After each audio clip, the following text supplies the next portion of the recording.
தினமலர் நேயர்களுக்கு வணக்கம். வணக்கம். எஸ்ஐஆர் என்பதன் விளக்கத்தை நம்மளுடைய துணை முதலமைச்சர் ஜப்பான் முதலமைச்சரின் மகன் கூறியிருக்கிறார். விவரங்களை பார்க்கலாம். ஒரு மாவட்ட செயலாளர் என்ன மதிக்காம இப்படி ஒரு கூட்டத்தை நடத்துறீங்களா? பதவியை துறக்க வேண்டும் என நினைக்கிறேன் அப்படின்னு சொல்லியிருக்கிறார் திருச்சி திமுக மாவட்ட செயலாளர். எந்த கொம்பனாலும் குறை சொல்ல முடியாத திராவிட மாடல் ஆட்சியிலே, அனைவருக்கும் அப்பாவாக இருக்கக்கூடிய திராவிட மாடல் ஆட்சியிலே கோவையில் ஒரு பெண் பாலியல் வன்புணர்வுக்கு உள்ளாக்கப்பட்டிருக்கிறார். விவரங்களை பார்க்கலாம். ஆந்திர மாடல் பாணி தமிழ்நாட்டுக்கும் வேணும் அப்படின்னு சூசகமாக ஆட்சியில் பங்கு கேட்டிருக்கிறது காங்கிரஸ் கட்சி. இந்தியாவிலேயே அசுத்தமான மாநகரங்கள் பட்டியலில் மதுரை முதலிடத்திலும் சென்னை 3ஆம் இடத்தையும் பிடித்து உலக புகழ் பெற்றிருக்கிறது. திராவிட மாடல் ஆட்சியினுடைய மனை மகுடமாக இது பார்க்கப்படுகிறது. விவரங்களை பார்க்கலாம். மனவருத்தங்கள் இருக்கத்தான் செய்யும். அதுக்காக அதிமுக ஒன்னா புழங்கிட்டு இந்த மாதிரி எல்லாம் தலைப்பு செய்து போட்டீங்கன்னா நல்லாவா இருக்கு? அப்படிலாம் போடாதீங்கப்பா அப்படின்னு வெள்ளையான மனம் படைத்தவர் மனம் திறந்திருக்கிறார் ஐயா செல்லூர் ராஜு அவர்கள். இதை பத்தி தான் இன்னைக்கு நாம பார்க்க போறோம். இது சைலைட்ஸ்.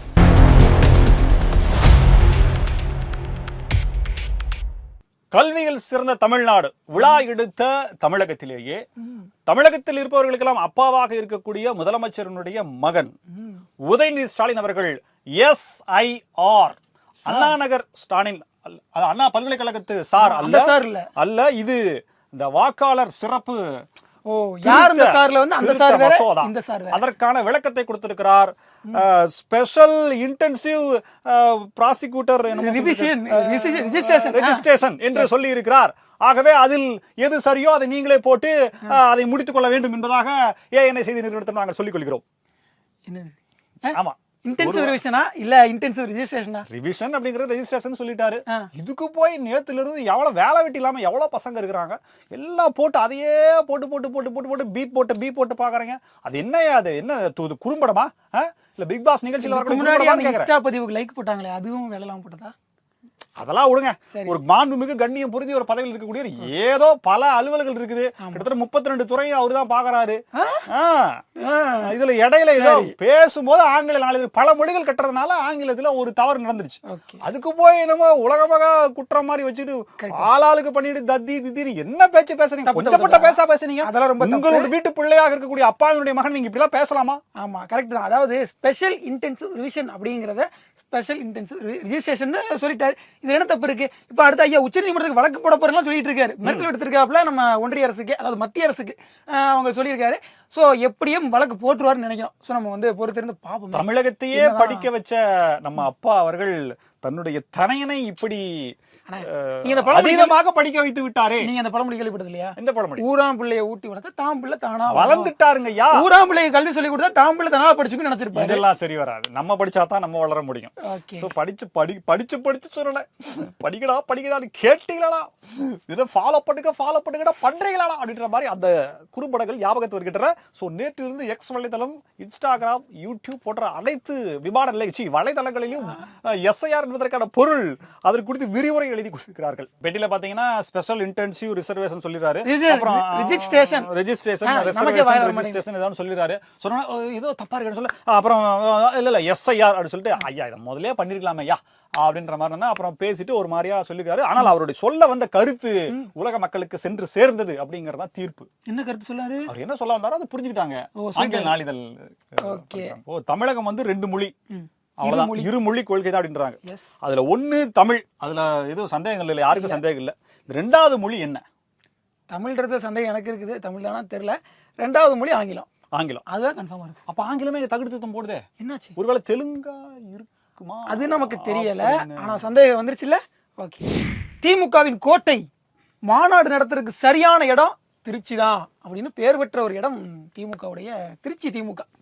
அந்த திருச்சி திமுகவில் மாவட்ட செயலாளர் வைரமணி, மத்திய மாவட்ட செயலாளர் டென்ஷன் ஆயிட்டாப்ல. மேடையில் நான் இல்லாம என் படம் போடாம என் பேர் போடாம எப்படி இந்த கூட்டத்தை நடத்துறீங்க?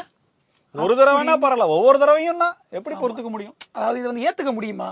அதுவும் திமுகவுடைய முதன்மை செயலாளர், அதுவும் தலைமைச் செயலக பதவிகளில் ஒன்று. அதாவது திமுகவுடைய தலைமைச் செயலகம், அந்த பதவிகளில் ஒன்றா இருக்கக்கூடிய முதன்மை செயலாளர் பதவி வைக்கக்கூடிய ஐயா கேனுடைய நேரடி கட்டுப்பாட்டக்கூடிய பகுதி திருச்சி. அந்த பகுதியில் ஒரு மாவட்ட செயலாளர் அவமதிக்க முடியுமா? அவமதிச்சிருக்காங்கல்ல. அதில் மாவட்ட செயலாளரை கேட்டால் என்ன சொல்கிறாரு? கட்சியில் நாங்களாம் நிறைய பணி செய்யணும், ஆனால் எங்களுக்கு இடையூறு செஞ்சுக்கிட்டு எங்களை மதிக்காமல் சில இந்த மாதிரியான வேலையெல்லாம் பார்க்குறாங்க. அவங்களுக்காக தான் நான் வந்து மேடையில பேசினேன், அவங்களெல்லாம் வந்து கட்சியில இருந்து விரட்டணும் அப்படின்லாம் அவர் பேசியிருக்காரு. உடனே ஒரு வார்த்தையை களவாடி பேசியிருக்காரு. என்னன்னு? ராணுவ கட்டுப்பாட்டோட இயங்கக்கூடிய திமுக அரசிலே, திமுகவினுடைய அந்த கட்டமைப்பிலே இந்த மாதிரியான நிகழ்வுகள் அப்படிங்கறத எப்படி பொறுத்து கொள்வது அப்படின்னு ஐயா, ராணுவ கட்டமைப்புக்கும் என்னையா சம்பந்தம்? அட்டென்ஷன் ஸ்டாண்டர்ட்ஸ்ல நிப்பாங்க, அவங்க ராணுவ கட்டுப்பாடுங்கிறீங்களா அப்படின்ற மாதிரி ஒரு சந்தேகம் வந்துச்சு. இருந்தாலும் கூட பரவாயில்ல, திமுக இந்த மாதிரி விஷயங்கள்லாம் பொறுத்துக்குமான்னு கேட்டா KN நேரு அவர்கள்கிட்ட வைரமணி மாவட்ட செயலர் அவர் சொல்லியிருக்காரு, ஐயா அந்த மாதிரிலாம் நான் மதிக்காம நடந்துகிட்டு இருக்கு, நீங்க கொஞ்சம் பார்த்து பண்ணுங்க அப்படின்னு சொல்லி.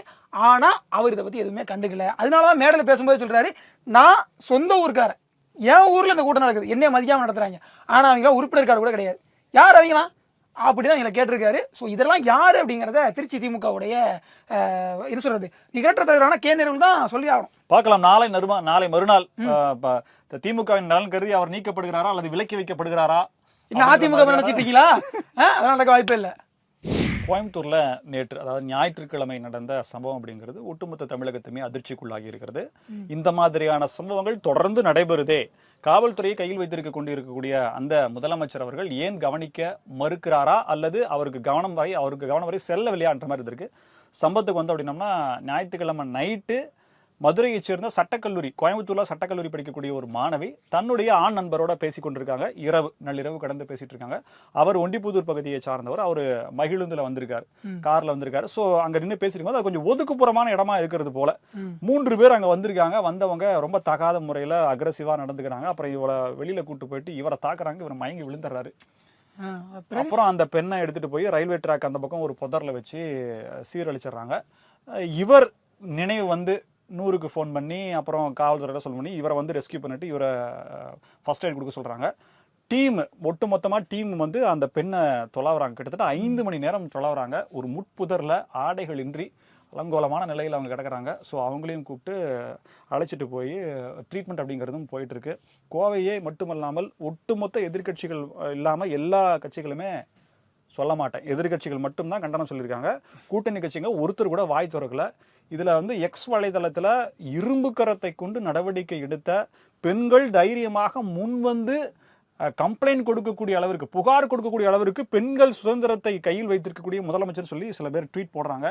எந்த வகையில் இதெல்லாம் வந்து இந்த நேரத்துல கூட எப்படி உங்களால அந்த சார்பு நிலையோட இருக்க முடியுது அப்படிங்கிறதா இருக்கு. அண்ணா பல்கலைக்கழகத்தில் நடந்த சம்பவம், அதன் பிறகு ஒரு சம்பவம் நடக்குது. இது 3வது சம்பவமா தொடர்ந்து நடக்குது. பெண் பிள்ளைகளுக்கு பாதுகாப்பு அப்படிங்கிறது இல்லாத போது உலகமே அமைதி பூங்காவா இருக்கு, தமிழ்நாடு அமைதி பூங்காவா இருக்குன்னு சொல்லி அந்த பத்திரிகைகளை விளம்பரம் மட்டும்தான் செய்யறீங்க. ஆளுகின்ற அரசை விமர்சிக்கக்கூடிய எந்த டாபிக்கும் மெயின் ஸ்ட்ரீம் மீடியால டிபேட் டாபிக்காவோ அல்லது விமர்சனங்களோ வைக்கப்படாம, அதிமுகவில் என்ன நடந்தது, அவங்க செங்கோட்டையன் எப்படி அங்கிருந்து வெளியே போனாரு, அவரு EPS என்ன சொன்னாரு, சீமான் என்ன பண்ணாரு, இப்படித்தான் வந்து சுத்தி விஜய் ஐயோ ஆமா அது வேற சொல்லிருக்காங்க. ஆனா எக்ஸ் வலைதளத்துல சும்மா வச்சு செய்யறாங்க அந்த விஜய் கட்சியை சார்ந்தவர்கள். எப்பேற்பட்ட ஒரு அழுக்கான ஒரு களங்கமான சம்பவம் நடந்திருக்கு. ஒரு குற்ற செயலை செய்யறதுக்கு முன்னாடி அவர்கள் காவல்துறை மேல அச்சம் இல்லையா அப்படின்ற கேள்வி இருக்கு.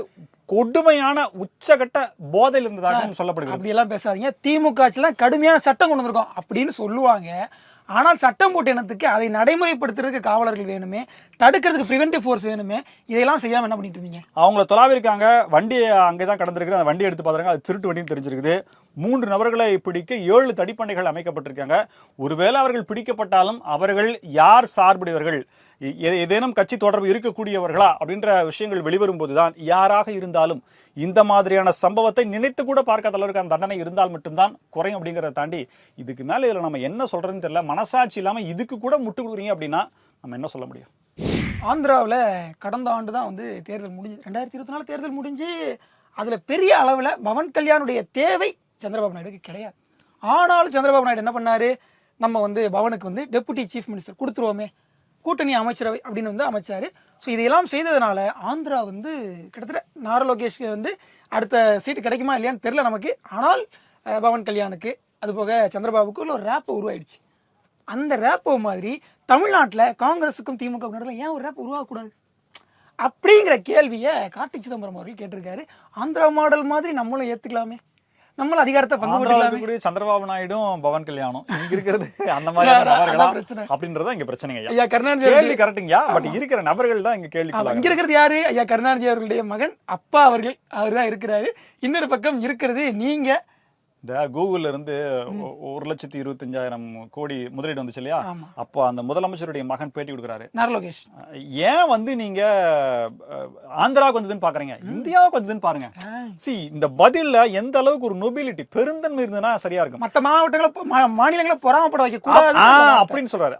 பதில் அவர் பேசிருக்கலாம், நாங்க முயற்சி பண்ணோம், அதை எடுத்தோம், எதுவுமே சொல்லல. பாருங்க இந்தியான்னு பாருங்க, யூனைட்டி அப்படின்றது நச்சுன்னு பேசினாரு பாத்தீங்களா. அப்படியே இங்க பாத்தீங்கன்னா எஸ்ஐஆருக்கு ஒரு புது விளக்கம் கொடுத்தாரு பாருங்க. என்ன விளக்கம்? வேண்டாம், நான் ஆல்ரெடி கேட்டேன். Okay. So quality of the content of the product of the. Yes, இப்போ என்னன்னா கார்த்தி சிதம்பரம் அவர்கள் என்ன கேக்குறாருன்னா, அந்த மாதிரி ஒரு டெபுட்டி சீஃப் மினிஸ்டரை கொடுத்தீங்கன்னா, 2 அமைச்சரை கொடுத்தீங்கன்னா, அமைச்சரவையை பங்கு போட்டோம்னா, அதிகாரத்தை பங்கு போட்டோம்னா சுவையா இருக்கும் அப்படின்னு நினைச்சிருப்பாரு போல. ராம்சார் நிலத்துக்கு கூட இப்பதான் 100 கோடி ரூபாய் ஸ்வீட் பாக்ஸுகள் கைமாறி இருப்பதாக ஆர்பி உதயகுமார் சொல்லிருக்காருங்க, நாங்க சொல்லலைங்க. ஆனா எவ்வளவு 100 crore காங்கிரஸுக்கு சீட்டு கொடுக்கலாமா இல்ல இந்த மாதிரி பிரச்சாரத்துக்கு மட்டும் யூஸ் பண்ணிட்டு விட்டுலாமா அப்படின்னு திமுக யோசிச்சுட்டு இருக்கேன். அந்த யோசனையை பத்தி கார்த்தி சிதம்பரம் அவர்களுக்கு தெரியுமா? முதலமைச்சர் இன்னைக்கு சொல்லிருக்காரு, 2026 திமுக ஆட்சிதான் மீண்டும் மலரும், எனக்கு நம்பிக்கை இருக்குது அப்படின்னு இருக்காரு. காங்கிரஸ் கூட்டணி ஐயா எங்கனால முடியுமான்னு தெரியலையா, எங்க உயிருக்கு உத்தரவாதம் கிடைக்குமான்னு தெரியலையா. 5 வருஷம் காப்பாத்திட்டோம், இன்னும் 5 வருஷம் காப்பாற்றணும் போல. அதுக்கு ரிஸ்க் எடுக்க தயாராகிங்க. இந்தியா முழுக்க இருக்கக்கூடிய நகரங்கள்ல அசுத்தமான 10 நகரங்கள். அழுக்கான 10 நகரங்களா? அழுக்கான அசுத்தமான 10 நகரங்கள், தூய்மையற்ற நகரங்கள். என்ன முதல் இடம் கிடைச்சிருச்சுல்ல? கிடைச்சிச்சு. முழுவதுமா நாங்க எந்த போட்டினாலும் ஃபர்ஸ்ட்ல நம்ம எந்த வீடா இருந்தாலும் நாங்க தான் அதுல முதன்படியாக எங்களுக்கு கிடைக்கணும் அப்படின்றதுனால, சோ அதற்கும் தமிழகத்தை பெருமை சேர்க்கும் விதமாக அந்த மாவட்டத்தினுடைய எம்பி சு வெங்கடேசன் அவர்களுடைய கைங்கரியத்தின் அடிப்படையில் மதுரை மாநகராட்சி, மதுரை மாவட்டம் முதல் பரிசை தட்டி செல்கிறது. எவ்வளவு சூப்பரான விஷயம். இந்தியாவிலே தூய்மையான நகரம் மதுரை. தூய்மையான நகரம் தானே? ஆமா, அப்படிதான் சொல்லணும். தூய்மையான நகரம். ஆமா, தூய்மையான நகரம். சுத்தமானங்கிறதுக்கு முன்னாடி ஆ மட்டும் போட்டுக்குங்க, குரில் தூய்மையற்ற அப்படின்னு மாத்திரன்றாரு. சோ வாங்கியிருக்காங்க. இதுல பாத்தீங்கன்னா சென்னை, என்னடாப்பா மதுரை ஒன்னா வந்துருக்கிட்டே, என்னடா சென்னை மிஸ் பண்ணிருச்சாடா, ஒண்ணு கலப்படாத, இடையில ஒண்ணு உள்சரிக்கிடுச்சு. 3வது இடத்துல நாங்க பண்றோம். 3வது தூய்மை பணியாளர்கள் எல்லாம் போராடுனா ஏன் நகரங்கள் தூய்மையற்றதா மாறாது? அதுல முதலிடத்தை ஏன் முடிக்காது? தூய்மை பணியாளர்கள் சென்னையில தானே போராடுறாங்க, மதுரையிலயும் போராடினாங்க, கடலூர்லயும் போராடினாங்க, திருவண்ணாமலையில போராடினாங்க, நாமக்கல்ல போராடினாங்க. எத்தனை மாவட்டம் சொல்லலாம்? இத்தனை மாவட்டம் மிஸ் ஆகி அதுலவா அது அள்ளி இருக்கு பாரு மதுரை. அதான், அதாவது எந்த விஷயமா இருந்தாலும், எந்த போட்டியா இருந்தாலும் திராவிட மாடலுடைய அந்த ஆட்சி தான் ஃபர்ஸ்ட்ல வரணும். இப்ப மதுரை அமைச்சர் மூர்த்தி அவர்கள் என்ன சொல்லுவாரு, அப்புறம் இன்னொரு அமைச்சர் இருக்காரு பிடிஆர் பழனிவேல் தியாகராஜன், அவர் என்ன சொல்லுவாரு, சிங்கார சென்னை 2.0 ஒரு திட்டத்தை கொண்டு வந்து இந்த மேம்பாலங்கள்ல எல்லாமே அழகுபடுத்தும் பணியை பண்ணாங்க. கிட்டத்தட்ட ஒரு 25 கோடி ரூபாய் அளவுக்கு இப்ப மறுபடியும் பணிகள் போயிட்டு இருக்கு. பெயிண்டிங் பண்றது, இந்த டப்பா, கருப்பு கலர் டப்பா அப்படி ஒண்ணு வச்சுட்டு அதுல குரோட்டன் செடியை கொண்டு வந்து வச்சிருவாங்க. அதுக்கு பிஸ்கு பிஸ்கு பிஸ்குன்னு தண்ணி அடிக்கும். அப்படியே வந்துட்டு அது பாத்தீங்கன்னா அப்படியே பச்சை பசேல் இருக்கும். இது வந்து வெளிநாடுகள் இருந்தது, யாரோ அமைச்சர்கள் அங்க போனோம்னா மெயின்டெனன்ஸ் அப்படிங்கிறது இருந்தது. இங்க எல்லாம் பிம்பிலிக்கு பிலாப்பியா பிரிஞ்சுக்கிட்டு நிக்குது. எல்லாம் கிட்டத்தட்ட நிறைய மேம்பாலங்கள்ல ஏற்கனவே பண்ணது பல கோடி ரூபாய் ஸ்வாஹா. இப்ப மறுபடியும் 25 கோடி ரூபாய் நிதியை ஒதுக்கி அந்த நிதியை எப்படி வெளியில கொண்டு வந்து அப்படியே மடை மாத்தி அக்கௌண்ட்டுக்கு மாத்தணுங்கிறதா பாக்குறாங்களே ஒழிய, ஏற்கனவே பண்ண செலவு வரலையே அப்படிங்கிறது ஏன் அப்படிங்கறது கேள்வியும், இதை மீண்டும் செய்யணுமான்ற கேள்வியும், அந்த ஒரு நேர்மையும் இருந்தா என்ன பண்றது, அதுதான் இல்லையே. போட்டமே சென்றாசு அனுபவிப்போம். செங்கோட்டை அப்படின்றத பேர்லயே வைத்திருக்கக்கூடிய ஒரு நபர், அதிமுகவுடைய முன்னாள் அமைச்சர், அவர் வந்து அதிமுக நீக்கப்பட்டார் என்கின்ற செய்தி இடியென நம்முடைய மனதெல்லாம் விளங்கி 1.5 கோடி தொண்டர்களும் ரத்த கண்ணீர் வடித்தார்களே, மாரில் அடித்துக் கொண்டு கத்தியால் கிழித்துக் கொண்டு என் தங்கத்தை வெளியே அனுப்பி விட்டார்களே. ஜெயலலிதா அவர்கள் நீக்கியிருந்தா என்ன பண்ணிருவீங்க? நான் சொன்னதே ஒரு பில்டப், நீ அதனவோ அவங்க ஜெயலலிதா அவர்கள் நீக்கினாங்களே, நீக்கி இருந்தால் யாருமே வாய் திறந்திருக்க மாட்டாங்க. எடப்பாடி பழனிசாமி அவர்கள் நீக்கினதுனால மட்டும்தான் அது ரொம்ப பேசப்படும் பொருளா மாறி இருக்கோ. அது அதிமுக சிலர் பேசுனாங்க. செல்லூர் ராஜ் அவர்கள் முன்னாள் அமைச்சர், மதுரைக்காரர், அவர் என்ன சொல்றாப்லன்னா, எல்லாருக்கும் வருத்தம் இருக்குங்க, எல்லாருக்கும் பேட்டி நீ பாத்தியா? என்ன சொன்னாரு? ஆக்சுவலா வார்த்தையா படிச்சுனா நீ சொல்றது கம்மியா ஆகும். அந்த பேட்டியை பாத்தீங்கன்னா அவர் என்னன்னா, எல்லாருக்கும் மனசுல கஷ்டம் இருக்குங்க, அத வந்து அவங்க கிட்ட போயிட்டு தனிப்பட்ட முறையில வாய் சொல்லணும். வாய்ப்பு கிடைக்கலையா, எப்ப அவங்க கூப்பிடுறாங்களோ அப்ப போய் சொல்லுங்க, இப்படிதான் அவரு சொன்னாரு. ஆமா, அதுக்கு ஒரு எண்ணெயை ஊத்தி திரியா போட்டு பத்த வச்சுட்டு பரட்ட கணக்கா போட்டா முடியும் மேட்ச் ஆகுதா இல்லையா? அப்படியா அப்படிங்கிறது இதுதான் வித்தியாசம். அதாவது எடப்பாடி பழனிசாமி பொதுச் செயலாளர் ஒத்துக்கிட்டதும் ஐயா செங்கோட்டையன் அவர்கள் தான், ஒற்றை தலைமை வேணும்னு சொன்னதும் ஐயா செங்கோட்டையன் அவர்கள் தான். இப்ப மட்டும் அவருக்கு என்னாச்சு அப்படிங்கிற கேள்வியை அவர் தான் கேட்டார். இந்த கேள்வி இந்த டோன்ல சொல்லலாம். அந்த கேள்வி அதிமுக விதிகள்லயே இருக்குல்ல, இவரை வந்து நாங்க அடிப்படை உறுப்பில இருந்து விலக்கி வைக்கிறோம், யாரும் கட்சி பொறுப்புகள் இருக்கிறவங்க உங்களோட பேசக்கூடாதுன்னு. அப்புறம் அங்க தேவர் ஜெயந்தியில போயிட்டு அங்க போய் அண்ணன் பழக கூட ஒதுக்கி வச்சதுக்கு நாட்டாம தீர்ப்பு என்னடா மரியாதை இருக்குது அப்படின்ற ஒரு இந்த மாதிரியான தீர்ப்பு ஜெயலலிதா அவர்கள் சொல்லி இருந்தால் அப்போது வாய் திறக்காத அதிமுக ரத்தத்தின் ரத்தங்கள் இப்ப மட்டும் ஏன் பேசுறீங்க அப்படின்ற கேள்வி. ரெண்டாவது இப்ப வந்து என்ன குடும்ப அரசியல் சொல்லி சொல்றாரு. ஏங்க என்னங்க குடும்ப அரசியல் எங்கீங்க இருக்குது? எடப்பாடி பழனிசாமி அவர்களுடைய குடும்பம் அதிமுக தலையிடுதுங்க. செல்வாக்கு செலுத்துங்கன்னு சொல்றாரு. ஐயா வெளியில போயிட்டாங்கிறதுக்காக என்ன வேணா பேசலாம் மாட்டீங்க, கேட்கறவங்க யாரு நடிச்சு. அதனால திண்டுக்கல் சீனிவாசன் அவர்கள் அவர் ஏன் கட்சி விட்டு வெளியே அனுப்பப்பட்டார் தெரியுமா, அது ஜெயலலிதா அவர்கள் ஏன் அதை நீங்க பதவியை பறிச்சாங்க தெரியுமா அப்படிங்கிற கேள்வி எல்லாம் திரும்ப சொல்ல ஆரம்பிச்சிருக்காரு. எது எப்படியோ நம்ம இதுதான் சரி அதான் சரின்னு இப்ப பேசுறோம் பாத்தீங்களா, இதுதான் ட்ரெண்ட் செட்டு. திமுக பக்கம் போகாம அந்த ஆட்சியினுடைய அவலங்களை பத்தி பேசாம நேத்து அந்த கோயம்புத்தூர்ல நடந்த விஷயத்தை பத்தி யாரும் மூச்சு விடாம செங்கோட்டையன் இப்படி சொல்லிவிட்டு அந்த ஒரு வார்த்தை ஒரு எழுத்துக்கு நீங்க திருக்குறள் மாதிரி 1330 குறள் அதுக்கு விரிவுரை எழுதுறீங்க பாத்தீங்களா, இதுதான் வேண்டும். அதுதான் திமுகவுக்கு வெற்றி கொடுக்கும். இதுதான் ஊடகத்தின் தர்மம், இதுதான் நமக்கான வழி. இதே போல பல புதிய தகவல்களோடு மீண்டும் உங்களை சந்திக்கிறோம். இது சைலைட்ஸ். நன்றி.